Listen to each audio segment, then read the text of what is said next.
Good day, everyone, and welcome to the NESG Radio.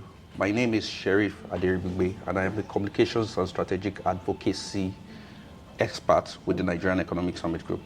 Today, we'll be discussing a very interesting topic, that's the Nigerian Energy Transition Plan and the viability of the carbon market to Nigeria. And to help us dimension this wonderful topic, we have with us here today Mr. James Oguleye. He is the Executive Director, Carbon Limits Nigeria. Yeah. You're welcome, sir. Thank you very much. Thank you for having me. Thank you, sir. So sir, we just really want to know what is, there's been a lot of talk about the Nigerian Energy Transition Plan, but what are the nitty-gritty of these plans and how can it help to develop the country? Yeah, thank you very much for the question. So first of all, when you say the Energy Transition Plan, it's on its own a plan where the country intends to go from a high carbon intensive country into a low carbon intensive country, and of course economy itself. And speaking of what the country intends to do is to look at the whole spectrum of energy, because when you say energy, a lot of times people just talk of power, the power sector. Well, you're looking at the power, you're looking at the transport, you're looking at the household consumption, speaking of cooking, you're talking of even the industries. And when you talk of industry, you're even looking at the manufacturing industry, you're looking at the oil and gas, you're looking at also the mining industry. So the whole intent of the country is to be able to look across all this and then be able to reduce emissions, see how we can reduce emissions.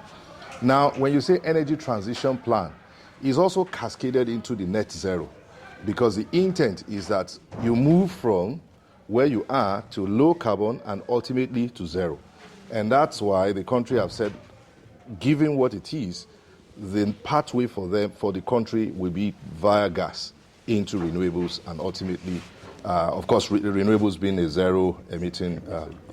Okay, thank you, sir. So for the purpose of our audience that don't have, a good idea of what energy transition is and the carbon market, I'd love you to expatiate on the carbon market, and how it's important for companies, to be able to, participate in, in the market.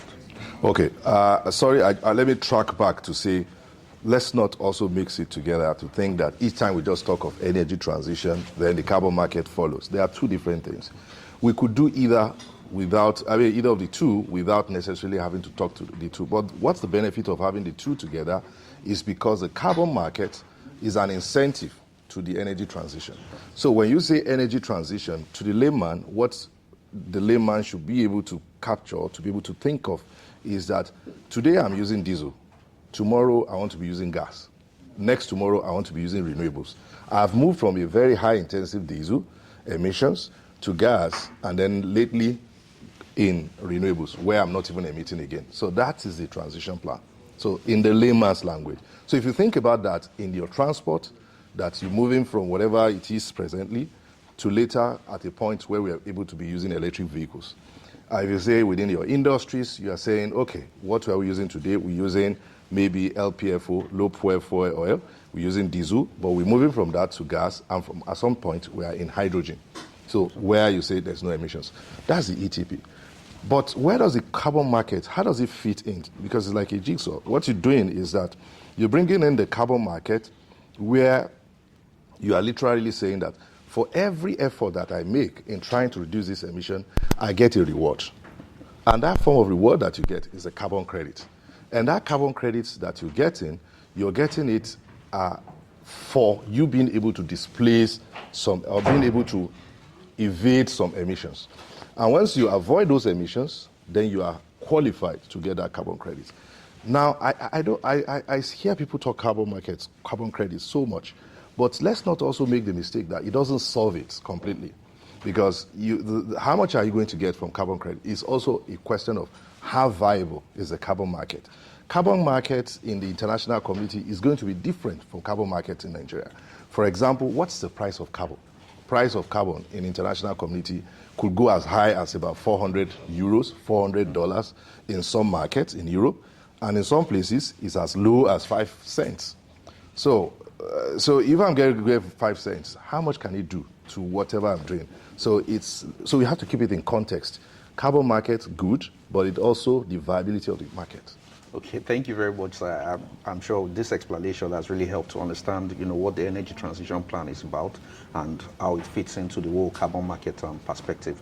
But now, let's go a bit or dive in a bit deeper. Okay. How can Nigeria successfully attain this energy transition plan, especially considering that we have it in mind to achieve net zero, I think, by 2050, or is it 2060? 2060.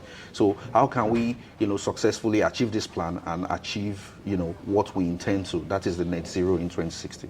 In fact, interesting. Thank you for that question. Very good question. And I think that question actually further explains the reason why the carbon market should be in place. Because if I have diesel as my best option on energy feedstock to use, then I say to myself, how do I care about what the country is saying? Well, if I have somebody who is telling me that, well, if you make that investment and move from diesel and you move to gas, everything that you save there, you are also qualified to maybe get exempted for taxes, or maybe saying that for every so amount of emissions that you reuse, you get this amount. Then it propels me to do that. We will have to make of course we have policies, and I don't mean to say we don't.